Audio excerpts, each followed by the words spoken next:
कल एक प्रसंग चल रहा था कथा में। भगवान देवादिदेव महादेव भगवान शंकर कामाख्या पीठ पर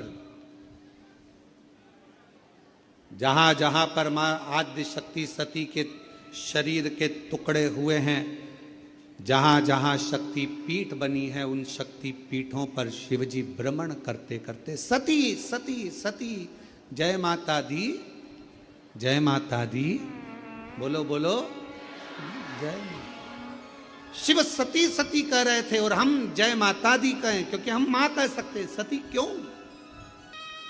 कामाख्या पीठ पर देवी भागवत कहती है, मां कामाख्या के उस शक्ति पीठ पर शंकर जी बैठकर उनके शरीर से एक दिव्य ज्योति निकलकर मां कामाख्या की उस पीठ से भी एक ज्योति निकलती है जो शिव ज्योति से मिलती है।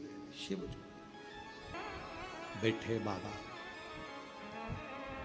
कोई तुमसे पूछे कि सबसे पहली नवरात्रि कहां से प्रारंभ हुई, कौन ने करी, जवाब देना कि मेरे देव अधिदेव महादेव ने मां सती की याद में नवरात्रे 9 दिन कामाख्या पीठ पर बैठकर मां आद्य शक्ति की आराधना करी है, साधना करी है, सती का स्मरण किया, सती का स्मरण। और कौन है जिसने सती माता का स्मरण नहीं करा? ये जितनी शक्ति पीठ है, माता सती का ही तो स्थान है। कौन है मां जगत जननी का जिसने भजन नहीं करा, मां दुर्गा का स्मरण नहीं करा, मां आद्य शक्ति अंबा का स्मरण नहीं करा? कोई ऐसा देवता बता दो जिन्होंने मां शक्ति का स्मरण न करा हो। स्वयं शंकर भगवान भी मां शक्ति का स्मरण कर रहे हैं, मां देवी की आराधना कर रहे हैं, साधना कर रहे हैं। क्यों?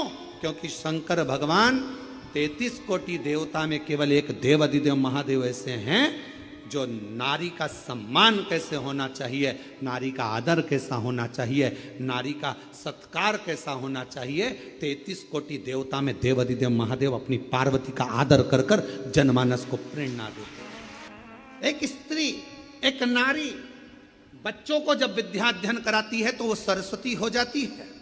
एक नारी जब पति कर्जे में लदालूम हो जाता है, उसके पास कुछ नहीं रहता, एक पत्नी अपने मायके के भी जेवर उतार कर लाकर देती है कि कर्जा चुका देना, तब वो नारी महालक्ष्मी बन जाती है।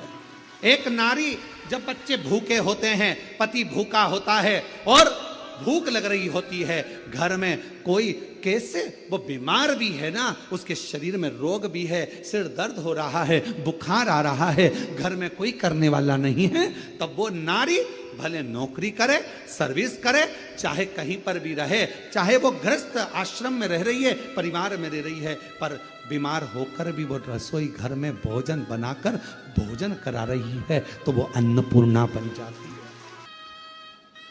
बच्चों को पढ़ा रही है, सरस्वती बन गई।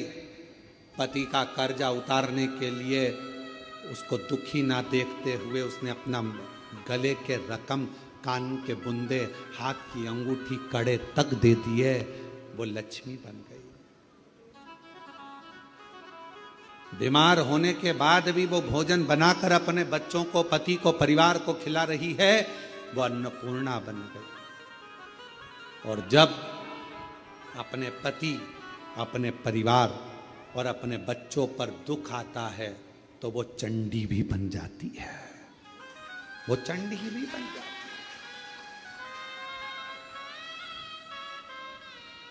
अब एक स्त्री, एक नारी तुम्हारे लिए इतना इतना कर